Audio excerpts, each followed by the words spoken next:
मी साक्षी शिंदे. झटपट संवाद मध्ये आपलं स्वागत. या बातमीपत्रात आपण घेणार आहोत दिवसभरातील बातम्यांचा झटपट आढावा. गेल्या काही दिवसांपासून पेट्रोल आणि डिझेलच्या किमती कमी होत आहेत. इंधन दराबाबत केंद्र सरकारकडून सर्वसामान्यांना दिलासा मिळण्याची शक्यता आहे. धारूर शहरामध्ये एका पिसाळलेल्या कुत्र्याने रस्त्यावर दिसेल त्या बालकाचा चावा घेतल्याचा प्रकार बुधवारी दुपारी 4:30 वाजण्याच्या सुमारास घडला. 30 वर्षांपासून ग्रामस्थांच्या वहिवाटीचा रस्ता खोदकाम करून बंद करून पाण्याची जलवाहिनी तोडल्याने ग्रामस्थांचे हाल झाले असून या प्रकरणाची चौकशी करावी अशी मागणी संतापलेल्या नेडी ग्रामस्थांनी रोह्याच्या तहसीलदारांकडे एका निवेदनाद्वारे केली आहे. पंतप्रधान नरेंद्र मोदी आगामी लोकसभा निवडणूक ओडिसामधून लढू शकतात असा दावा भाजपचे वरिष्ठ नेते आणि खासदार प्रदीप पुरोहित यांनी बुधवारी केला आहे. गोंदिया जिल्ह्यातील आमगाव तालुक्यातील कामठा आमगाव रस्त्यावर मोठ्या प्रमाणात खड्डे पडले असून या मार्गावरून वाहन चालकांना तारेवरची कसरत करावी लागत आहे. छत्रपती शाहू महाराज निवासी अपंग विद्यालयात स्त्री शिक्षणाच्या जनक सावित्रीबाई फुले यांची जयंती साजरी करण्यात आली.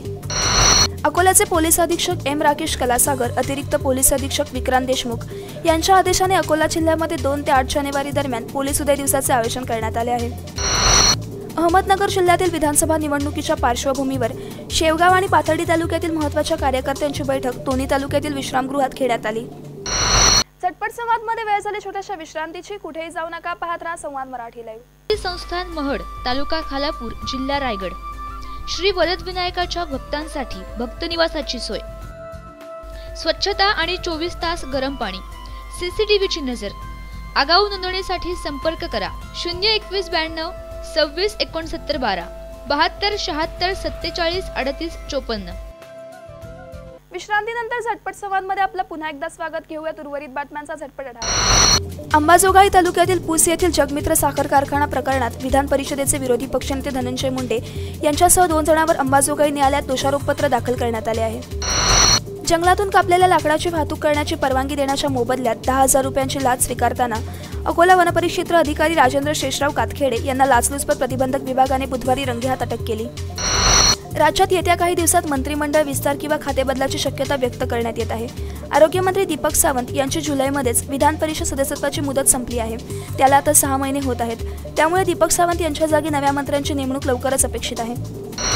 तरुणी राजकारणात येत आहे त्याचा आपल्याला अभिमान असून महाडच्या नगराध्यक्षा स्नेहल जगताप आणि रायगड जिल्हा परिषदेच्या अध्यक्ष आदिती तटकरे आपल्यासाठी आदर्श असल्याचे मत राष्ट्रवादी युवती काँग्रेसच्या संघटक आणि कर्जत नगरपालिकेच्या नगराध्यक्षपदाच्या संभाव्य उमेदवार प्रतीक्षा सुरेश लाड यांनी व्यक्त केले.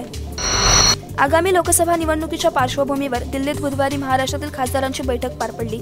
या बैठकीत पक्षाध्यक्ष अमित शहा यांनी राज्यातील खासदारांना निवडणुकीच्या तयारीला लागण्याचे आदेश दिले. रसायनी पाताळगंगा हा औद्योगिकीकरणाने नटलेला भाग असल्याने येथील लोकसंख्येतही झपाट्याने वाढ होत आहे. परिसराचा मुख्य केंद्रबिंदू आणि बाजारपेठ म्हणून मोहपाडा नेहमीच गजबजलेला असतो.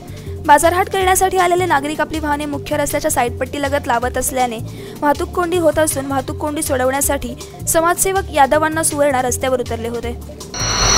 सलग दुसऱ्या वर्षी पर्यटन वाढीला चालना मिळण्यासाठी शिरोडा पंचक्रोशी आयोजित युवा महोत्सवाचे आयोजन 6 ते 10 फेब्रुवारी या कालावधीत करण्यात आले आहे.